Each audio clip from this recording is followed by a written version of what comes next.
Olá, família! Sejam todos bem-vindos ao estudo diário das Escrituras. Gratidão pelos comentários de vocês aqui no YouTube. Eu vi que muitos comentários aqui, tanto aqui como no WhatsApp também, falou sobre o aniversário do presidente Nelson. 101 anos, né? Que idade linda aí, né?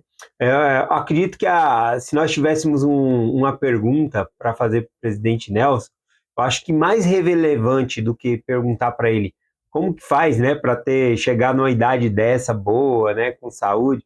Eu acho que a principal pergunta que nós poderíamos fazer para ele é como se manter tanto tempo dentro do Evangelho, como continuar firme e forte, né, nos convênios que você fez. Eu acho que isso é o maior exemplo de vida para nós.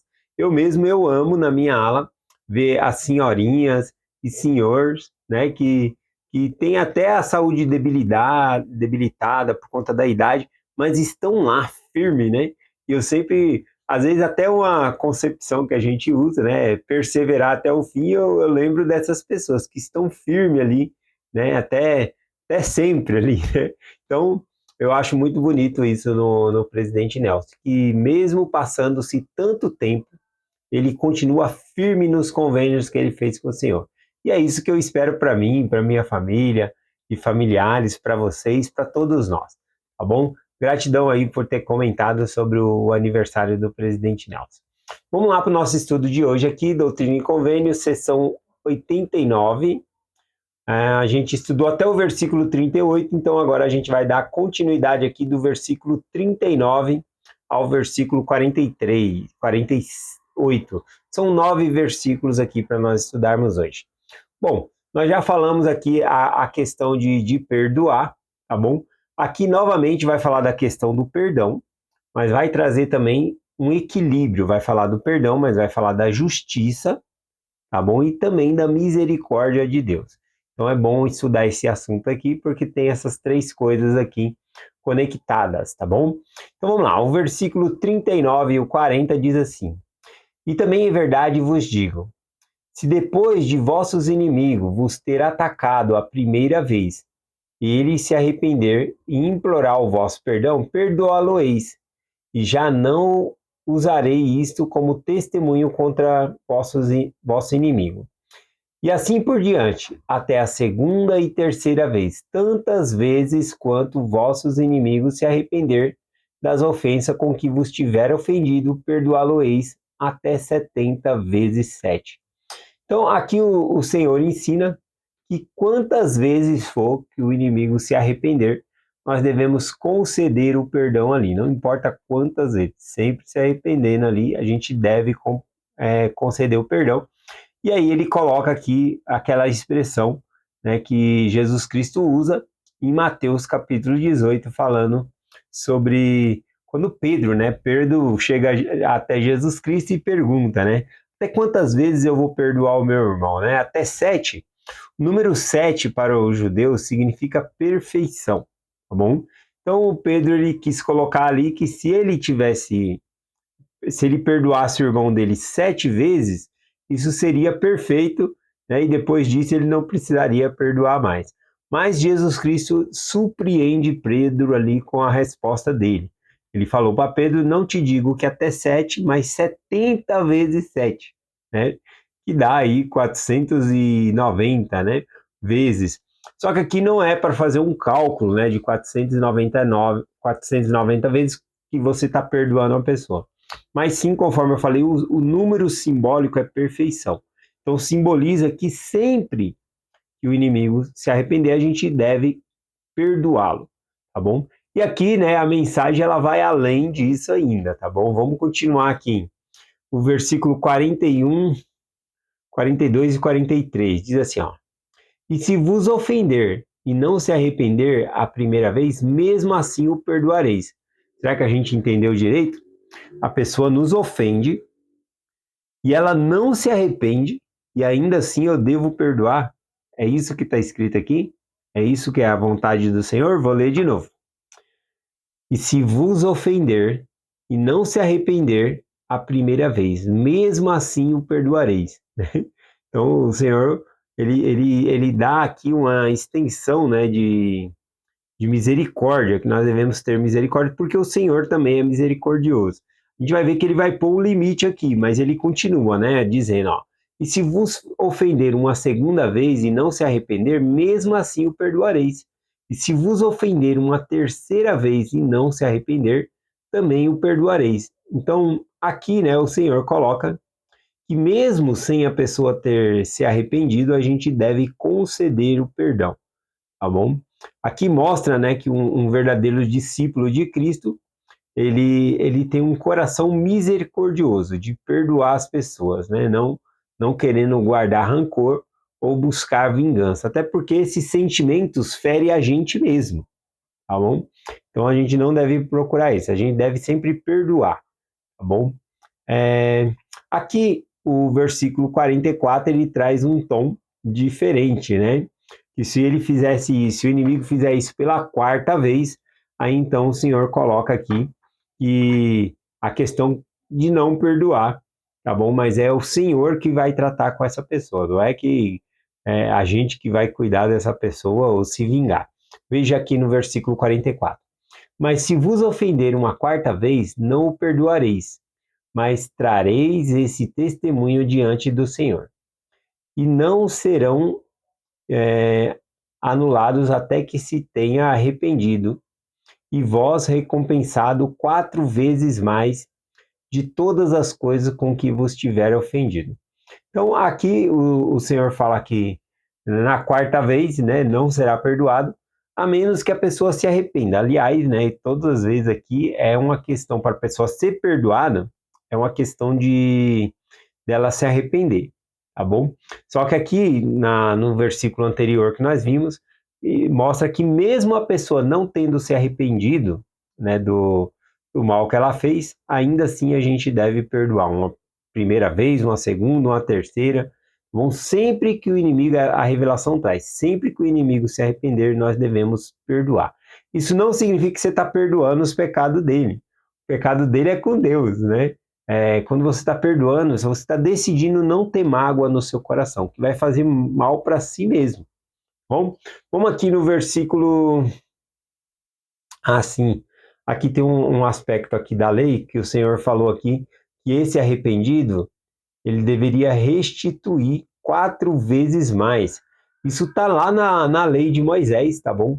Lá em Êxodo capítulo 22, versículo 1, nós lemos, né? Se alguém roubar um boi ou uma ovelha, ou bater, ou vender, ou abater significa matar o boi ou a ovelha ali, né? Terá que restituir quatro ovelhas por uma. Então, se a pessoa roubou uma ovelha, a pessoa tinha que devolver ali 4 ovelhas, ele tinha que restituir mais do que ali o que ele havia furtado, mais do que o prejuízo que ele havia dado para essa pessoa. Então, ele teria que devolver quadruplicado, 4 vezes mais. A gente vê esse exemplo lá em. Deixa eu ver. Eu nem anotei aqui. É Zaqueu. Zaqueu ele fala, eu anotei em algum lugar aqui, eu acho que a gente vai voltar aqui.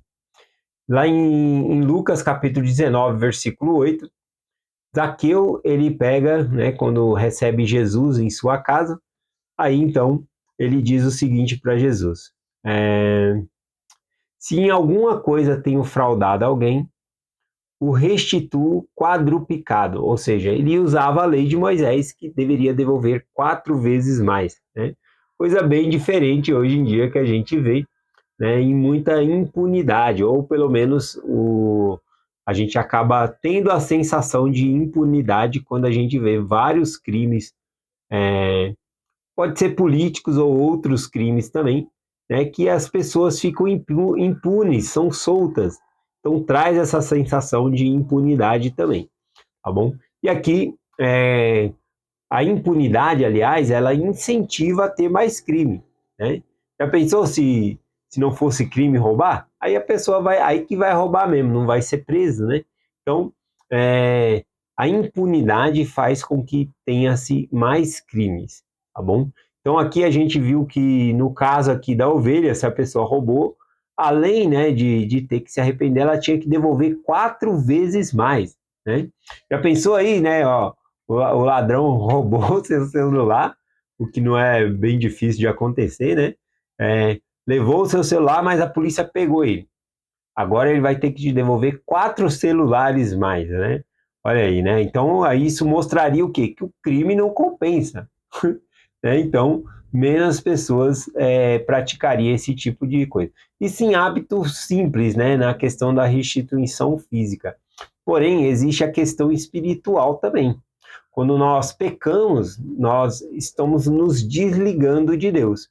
Tá bom? Então, esse é um agravante maior ainda na questão aí, né, de buscar essa reconciliação, não somente por meio financeiro, como está descrito aqui na Bíblia, mas também ter uma reconciliação para com Deus. Então, conforme eu estava falando da palavra impunidade aqui, eu anotei, ó, a palavra impunidade geralmente aparece quando a sociedade que, sente que as consequências legais não correspondem à gravidade do ato cometido. Então, toda vez que um ato, né, um crime é cometido, mas a pessoa foi solta, não ficou presa, aí dá essa sensação de impunidade mesmo, por conta que a pessoa não acredita-se que ela não pagou pelo erro dela, tá bom? Um outro exemplo que eu trouxe aqui, deixa eu ver, aqui, né? Eu trouxe justamente eu não citando nomes nem partido, né? Na verdade, o exemplo é amplo aqui que eu vou colocar. É que certos políticos também, quando são presos, né, criminalmente ali e pegam aí, sei lá, 200 anos de cadeia, nem fica na cadeia. Né? E isso gera realmente na sociedade, né? Vendo ali o grande rombo que fez, né, na economia do país. Vendo isso, gera uma impunidade, né? Gera a sensação de impunidade que a pessoa roubou, mas depois nem ficou preso, né? Então, acaba gerando esse tipo de sentimento na gente. Então, é importante aqui, conforme é ensinado na revelação, de devolver 4 vezes mais. Eu acho que essa deveria ser a lei que nós deveríamos ter. Continuando aqui, Doutrina e Convênio, seção 98, versículo 45 e 46, diz assim: Se fizer isso, perdoá-lo-eis de todo o coração. E se ele não fizer isso, eu, o Senhor, me vingarei por vós e vossos inimigos 100 vezes mais. E sobre os seus filhos e sobre os filhos dos filhos de todos os que me odeiam, até a terceira e quarta geração. Aqui, né, mais uma vez, só um adendo, não significa que o pecado do pai passa para o filho, mas a, é, a tradição acaba se passando, e aí o filho acaba sendo corrompido, de um modo que uma pessoa que tem uma religião, que adora outros deuses, imagens, assim por diante, os filhos vão crescer naquele hábito ali, tá bom? E aí afasta do Senhor a segunda, terceira geração.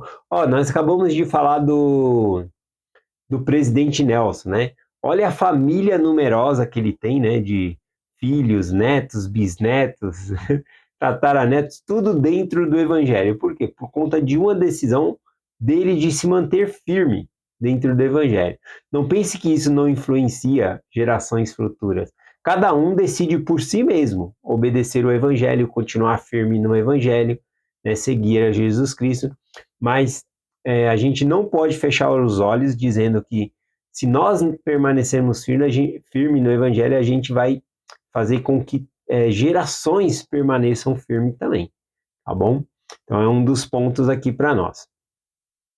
O versículo 47 e o 48, finalizando a sessão de hoje, diz assim: Mas se os filhos se arrependerem e os filhos dos filhos se voltarem para o Senhor seu Deus, de todo o coração, com todo o poder, mente e força, e ao repararem ao quadrúpito, ou seja, restituir 4 vezes mais, né? É o que ele está colocando aqui.